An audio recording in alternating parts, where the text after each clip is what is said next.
क्या Jeffrey Epstein ने खुदकुशी नहीं की थी? क्या मौत के पीछे कोई साजिश रची गई थी? कहीं दुनिया के बड़े पॉलिटिशियंस और दिग्गजों की काली करतूत सामने ना आ जाए, इसलिए एप्स्टीन की हत्या करवाई गई थी। इस एक सीसीटीवी फुटेज ने जेफरी एप्स्टीन की मौत को लेकर कई सवाल खड़े कर दिए हैं। न्यूयॉर्क के मेट्रोपॉलिटन करेक्शन सेंटर 2019 में उनकी मौत को लेकर नए दस्तावेज और अनदेखे सीसीटीवी फुटेज सामने आए हैं, जो पूरी कहानी बदल सकता है।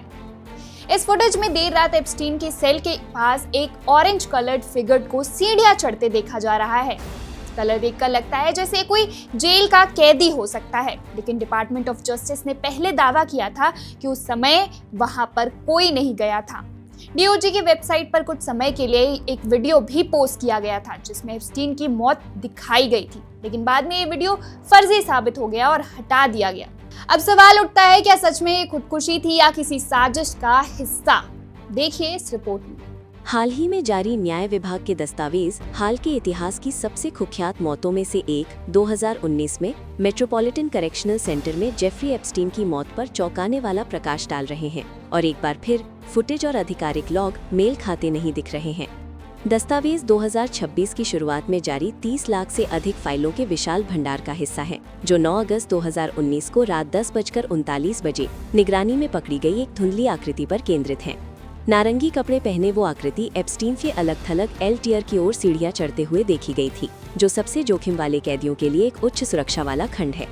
यहीं से मामला अजीब हो जाता है। FBI के शुरुआती लॉग में उस आकृति का वर्णन संभवतः एक कैदी के रूप में किया गया था जिसे ले जाया जा रहा था। अजीब बात है ये देखते हुए कि एप्स्टीन कड़े संघीय पर्यवेक्षण में था, जिसमें ठीक इसी तरह की देर रात की आवाजाही को रोकने के लिए प्रोटोकॉल थे।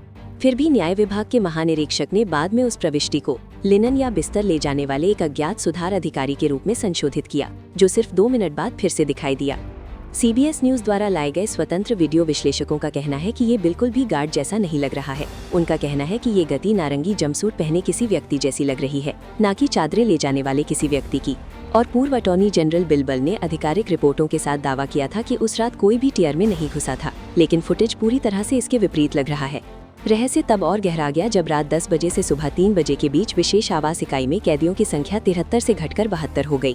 गार्ड टोवा नोएल ने इसे संभावित गलती बताकर खारिज कर दिया और दावा किया कि उन्हें किसी भी बदलाव की कोई याद नहीं है।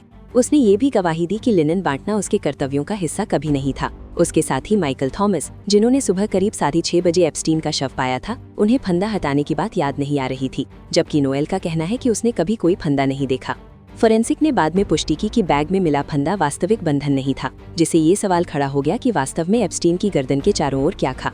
मेडिकल परीक्षक ने अभी भी इसे आत्म नुकसान करार दिया, भले ही ये स्वीकार किया गया कि फुटेज किसी की पहचान करने के लिए बहुत धुंधला था। ये सही है, एक ऐसा फैसला जो उन दृश्यों पर आधारित है जो इतने धुंधले थे कि वे किसी व्यक्ति को स्पष्ट रूप से भी नहीं पहचान सकते थे। पिछली रिपोर्टों में पहले से ही पुरानी विफलताओं, कैमरे की खराबी, फर्जी वेलनेस चेक और जुलाई में एक पिछली घटना के बाद एप्स्टीन को एक सेलमेट के साथ रखने के निर्देशों की अनदेखी को चिन्हित किया गया था। हालांकि ये 2026 दस्तावेज उस रहस्यमय नारंगी आकृति पर ध्यान केंद्रित करते हैं, जिससे निगरानी या संभावित जानबूझकर की गई हेरफेर पर संदेह बढ़ जाता है। सोशल मीडिया की चर्चा इस संदेह को दर्शाती है। उपयोगकर्ता गायब फुटेज, परस्पर विरोधी गार्ड कहानियों और गायब साक्ष्यों की ओर इशारा करते हैं।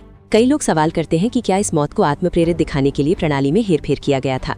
संक्षेप में, जितने अधिक दस्तावेज सामने आते हैं, कहानी उतनी ही अजीब होती जाती है और सवाल अभी भी बना हुआ है। यदि एप्स्टीन ने खुद को नुकसान नहीं पहुंचाया तो वास्तव में ये कैसे हुआ?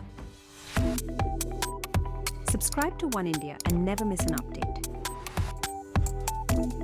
Download the One India app now.